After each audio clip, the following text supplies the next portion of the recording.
Thank you, sir. First of all, good morning. Namaskara. Namaskaram to everyone on the dais and to everyone sitting in front of me.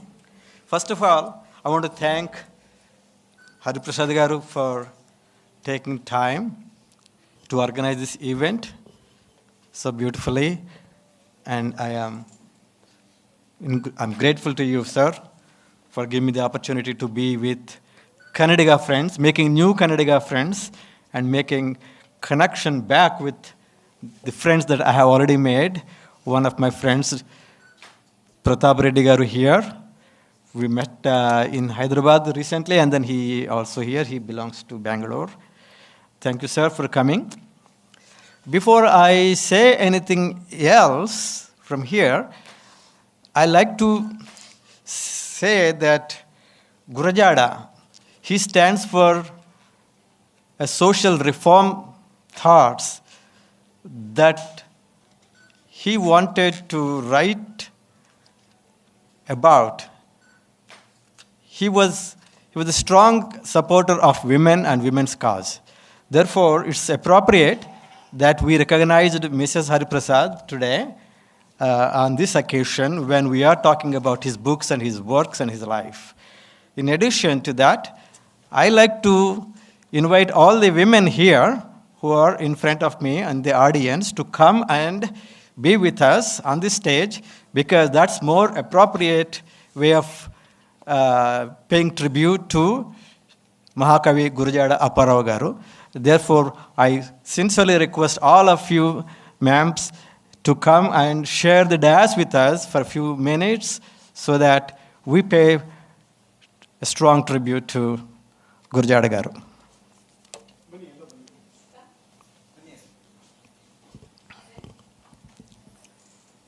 Everyone, please.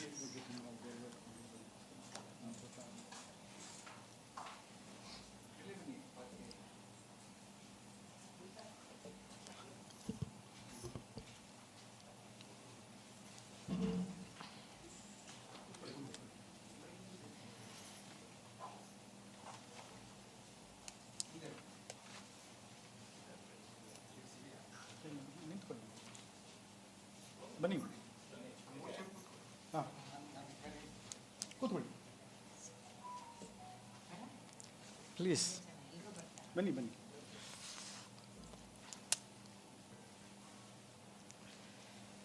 Okay. So thank you all for accepting my request. So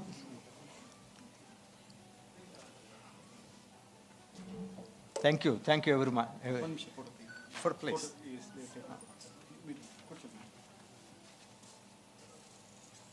This should be yours Sabha, actually. I'm so happy, you graced the occasion here today.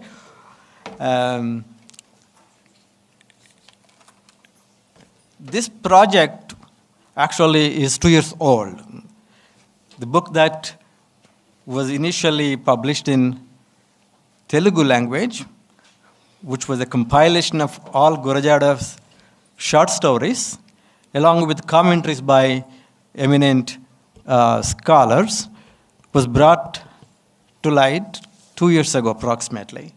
So ever since my friend Professor Mohan Garu introduced me to the publisher, Hariprasad Garu, we have been talking about bringing it out as soon as possible, and that happened today. I'm grateful to him for bringing out this book for Kannada readers. So during the last 2 years, new ideas emerged, and new thoughts emerged, and new planning emerged that resulted in the next version of the Telugu book that we just released today. And the name is Me Peremiti, Gurajada Itara Kadhanikalu. Vashivadini Sahityam, that's evergreen literature of Gurajada.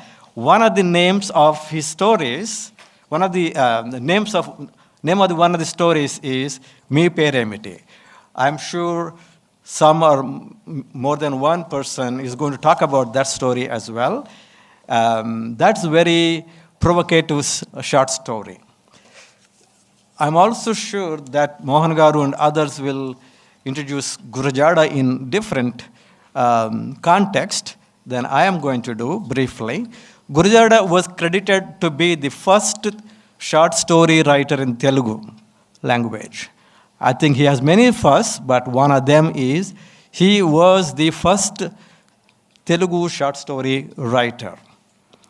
And that story was named by him as Didubadu, which is correction, which means correction. Correction of a gentleman, like Sir was mentioning about, Devdashi system, etc. I'm sure others are going to speak in Kannada to elucidate more about that story. The interesting part of Gurajada's writings is that he was a proponent of colloquial language.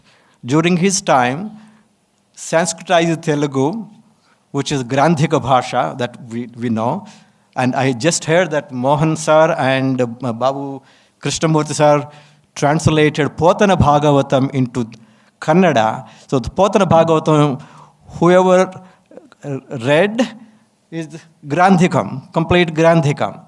That was the days, and Gurajada thought that common man should be able to write and read Telugu literature. Therefore, he started a movement along with another gentleman called Gidugu Apparao Garu in those days. While Gidugu Apparao Garu focused more on reforming Telugu language to make it reachable to common man in those days, Gurajada did additional thing, that is writing in colloquial language for Telugu people. Therefore, he was doing dual benefit or help to the Telugu community in those days. One is writing in language that is understandable to the common man, as well as advocating, arguing, fighting to introduce colloquial language in Telugu literature, Telugu writings. So Gurajada is such a visionary that he even invented a new meter, Chandasu, called Mutyala Saramulu. In that meter, he wrote several poems. Initially, he was writing in Grandhika Bhasha, just like everybody else did, just to mention like Potana, etc. He wrote several poems in Chandasu, Telugu Chandasu, which is the genre of the day. But then soon he got bored of it, and he started writing Geyalu, like poems on social issues. One of them is Kanyaka. I'm sure some of them are going to mention a little bit more in Kannada, but one of them is Kanyaka. The other one is Purnama. Like, these are all story-based poems. And these two are very famous, very sad context, of course. They represent the vulnerable girls of those times who were married off at an early age of maybe 3, 4, 5, not more than 6, I'm sure, and who had faced severe difficulties subsequently after marriage and in unfortunate event of husband's death. So one of the story, Purnama, depicts the sad incident of the girl Purnama. The other story I was mentioning, Kadhageyam, is Kanyaka Kadhageyam. He was also vulnerable, but he was trying to be, a king of that times in the town, was trying to force her to marry him. In protest, she gives herself up to fire, and that is another sad story. So Gurajada ventilated the cause of women in all his stories as well as in kavitas. Therefore, he was very well regarded as a reformer, social reformer, as well as a reformer of the language, Telugu language itself, which is a rare feat. As I said, he is first among many in those days. So he is remembered. He passed away 109 years ago, but still the impact of his writings and his emotional connection with the Telugu community all over the world is very strong. So he, as I mentioned, he wrote his first writings in English. He happens to be a erudite English writer as well. When he sent his English writings to many people, one of them being Shambhunath Chatterjee in Calcutta, he received a response back saying that you write very well. It will be helpful for your community if you start writing in Telugu language. So Gurajada started writing in Telugu language subsequently, giving us the best literature ever. We can say that in terms of the impact, in terms of longevity. Nowadays we see a lot of stories being written. Their half-life, rather shelf life is maybe a week. If it is a month, I think it's a celebrity writing. I'm sure in many languages it's the same story, but in Telugu especially, because there are so many stories coming up, novels coming up, and not many of them are sticking for a long time in people's minds and hearts. In that context, Gurajada is a luminary that made an impact even 109 years of his passing away. As Hariprasad Garu mentioned, a famous Telugu poet said, Gurajada started living only after his passing away, because many people got intrigued, got interested in his literature, and every time some scholar like Sir write about, read about, think about, and speak about Gurajada, new ideas come up about him, about his literature. And such is the powerful contribution of Gurajada to Telugu literature. And I am very happy that we are celebrating today, and by translating his works, his stories, short stories into Kannada language, I am told there was a translation of his stories into Kannada several decades ago. Unfortunately, I do not know where they are. They're lost. I'm sure we will dig in and then find who wrote, and then try to see how best we could ventilate those stories. He translated. Wonderful, yes. Thank you, sir. So K.V. Srinivas Iyengaru, I was told just now, translated Gurajada's stories into Kannada. Because there is no social media, I think that did not come to the common men like us. But I think now we should be able to promote Gurajada's works in Kannada language, very actively. Gurajada wrote, as I said, stories, we talked about. He wrote poems, Geyalu, we talked about. But he's more famous for his drama named Kanya Sulkam, which was translated into many, many languages as well.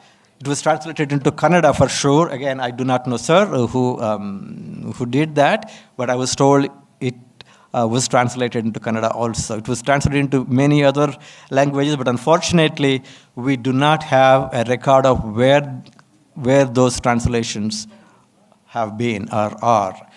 I will talk about his work, Kanya Sulkam, for just a minute or two. Again, as I mentioned, the child marriages were very common in those days, and especially in certain communities, giving money to girls' parents was a norm, and those marriages used to occur when the girl was very young, maybe 4 or 5 years old, and then the groom was maybe 60, 70, 80, even 90 years old. A lot of critics, literary critics as well as social critics, wrote several aspects of this practice, Kanya Sulkam, saying that it is financial or economic proposition or economic ill, but I differ with it. Actually, there is more than one reason why that culture or the practice prevailed for several decades, maybe a century or so. One of them is the social practice.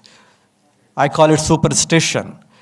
In those communities, rather community, that practice this child marriages where the girl is very young and the groom is very old, that was based on superstition in those communities or in that community. That is, a man cannot perform any rituals that he is supposed to perform without having a wife. That was a superstition. To fulfill that necessity, to be able to perform rituals, like giving annual ceremony, annual tidhis to parents and grandparents who passed away, this older man used to pay money to the parents of the girl to get married to the young girl. That superstition prevailed for a long time, and I'm sure there are so many other superstitions that prevailed in those days and now also.